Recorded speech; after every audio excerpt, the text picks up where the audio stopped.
ये मार्गदर्शन देने का काम गुरुकुलों के ज़िम्मे छोड़ा था। और ये जो गुरु है, इसके लिए एक चिंता तय की गई थी कि वो अपनी चिंता नहीं करेगा, वो नौकरी नहीं करेगा, वो बिज़नेस नहीं करेगा, उसको अपने पास पैसा रखने की भी ज़रूरत नहीं, वो केवल समाज का मार्गदर्शन करेगा। और यही था गुरु।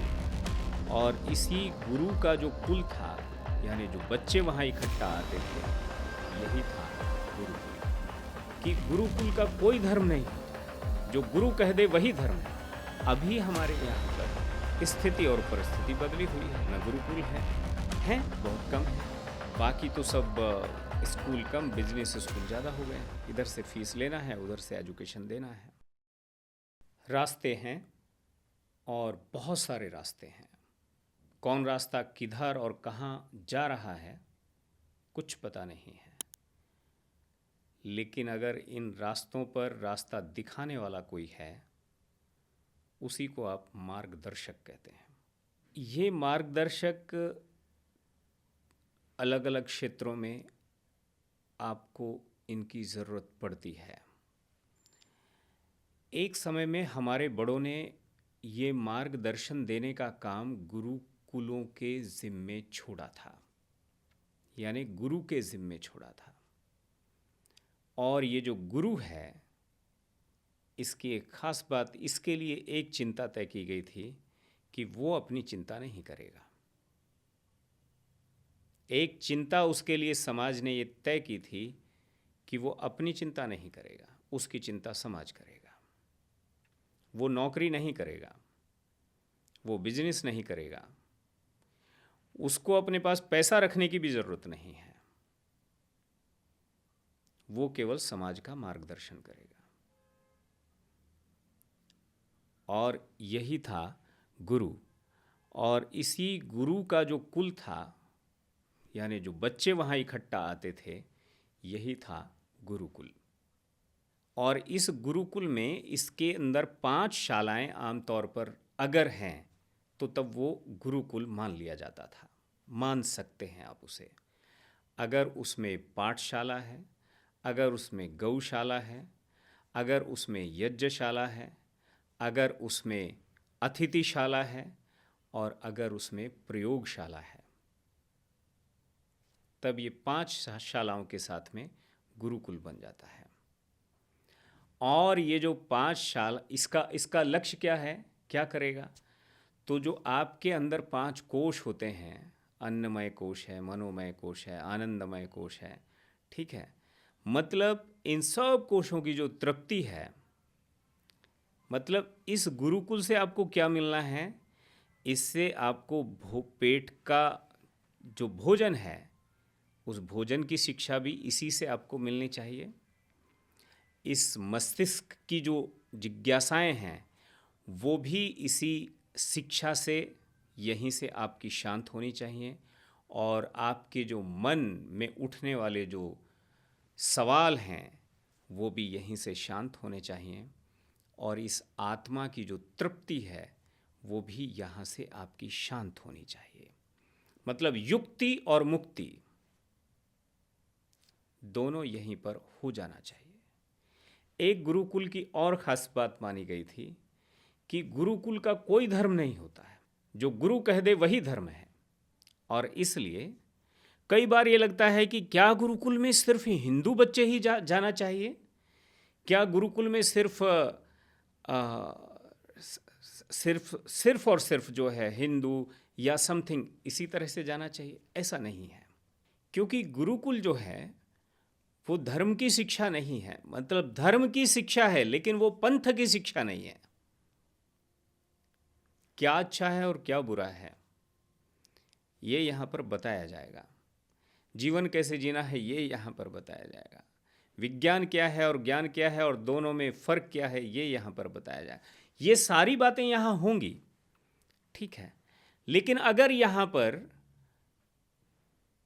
गुरुकुल में जिस दिन मुस्लिम्स बच्चे जो हैं वो भी जाना शुरू कर दें, जिस दिन यहूदी बच्चे भी जाना शुरू कर दें, और मैं कह रहा हूँ कि सब समाज के जो बच्चे हैं वो अगर, ठीक है, यज्ञ जो है वो किसी पंथ विशेष की बपौती नहीं है, गाय किसी खास धर्म की बपौती नहीं है, वो सबके लिए मातृवत है, सबके लिए। और मैंने तो सुना है कि कुरान में तो एक चैप्टर ही गाय के नाम है, गाय की महिमा के नाम है। पता नहीं कितने मुसलमान उसको समझते हैं और कितने पढ़ते हैं। तो ये जो सारी बातें हैं, इन सारी बातों को समझ करके तब इन सब चीज़ों को, तो हमारे यहाँ बड़ों ने, मैंने कहा कि एक व्यवस्था की थी जहाँ से मार्गदर्शक तैयार होते थे। गुरुकुल में जो सबसे सर्वोत्तम शिष्य है, ठीक है, उसे मार्गदर्शक यानी गुरु के रूप में वहीं पर रोक लिया जाता था। बाकी अपने अपने कामों में चले जाते थे और काम करने के बाद में, ठीक है, समय पर जब उनकी परिस्थिति बने वापस आते थे और वहाँ पर आचार्य जिन्होंने उन्हें पढ़ाया है, उनकी जो जिससे वो आनंद हों, जो वहाँ पर यानी उस गुरुकुल को सपोर्ट करने के लिए वो वापस एक बार आते थे। इसी को हमने गुरु दक्षिणा भी कहा था। मतलब आपको एजुकेशन में जो फ़ी का जो सिस्टम है, ट्यूशन फ़ी का जो सिस्टम है, ये फ़ीस का कंसेप्ट भारत में नहीं था, लेकिन फिर भी वो कैसे चल सकते थे और आज भी वो कैसे चल सकते हैं, इस पर विचार करना चाहिए।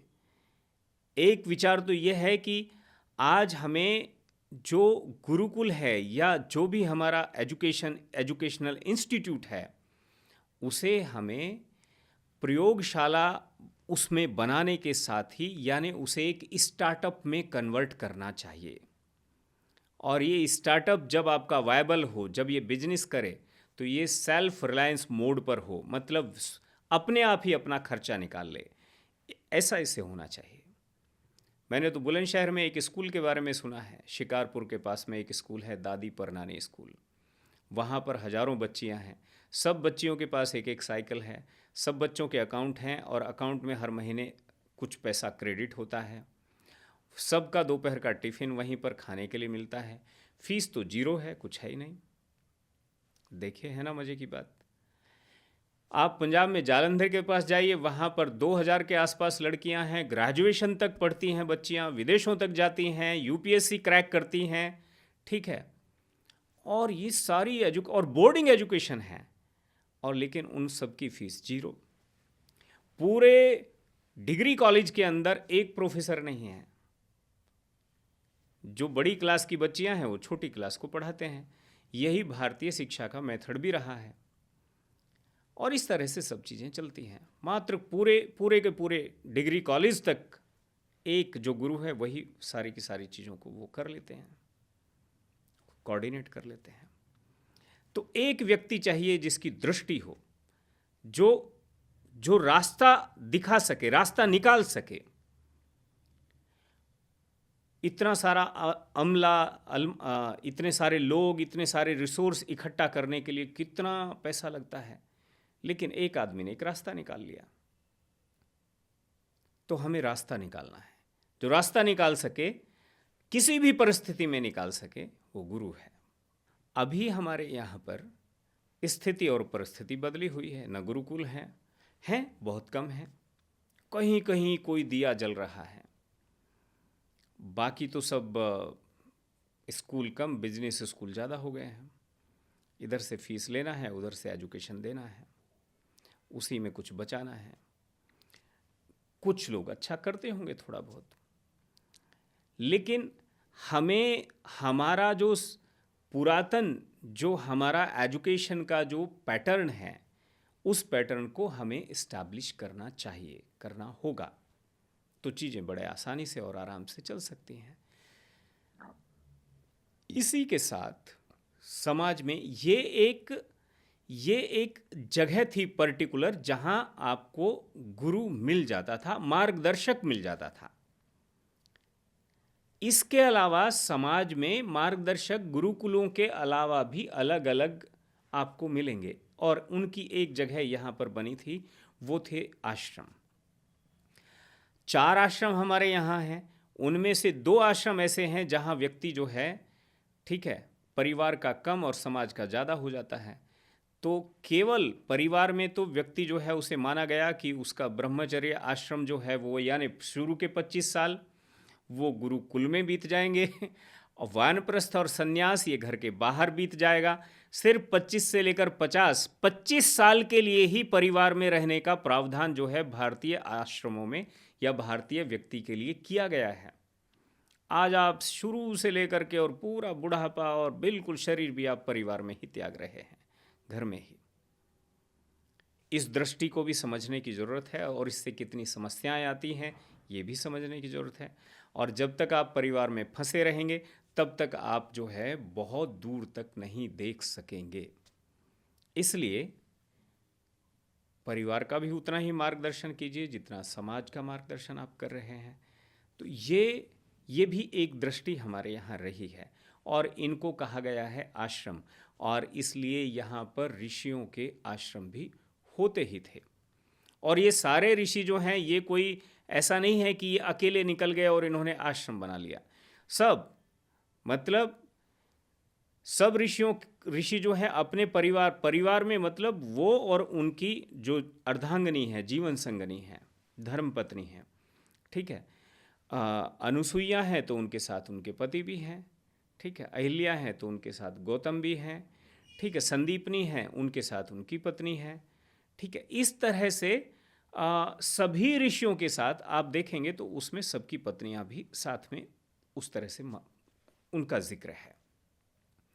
आज भी वो दृष्टि हमें अपनाने की ज़रूरत मुझे लगता है कि है और हमें उस तरीके से आगे बढ़ना चाहिए। लेकिन ये अगर पत्नी तैयार हो तो की बात है, पत्नी ही अगर तैयार ना हो, वो अपने पोते पोतियाँ उनके साथ ज़्यादा अपने आप को खुश महसूस करें तो एक अलग बात है। तो आप अकेले अपनी यात्रा को शुरू कीजिए, ये भी एक तरीका है। लेकिन समाज को मार्गदर्शकों की ज़रूरत होगी, और अगर आपने उस दायित्व को नहीं निभाया तो समाज भटक जाएगा, और भटका हुआ व्यक्ति कहाँ जाएगा, कहाँ जाकर गिरेगा, इसका कोई अता पता नहीं। धन्यवाद।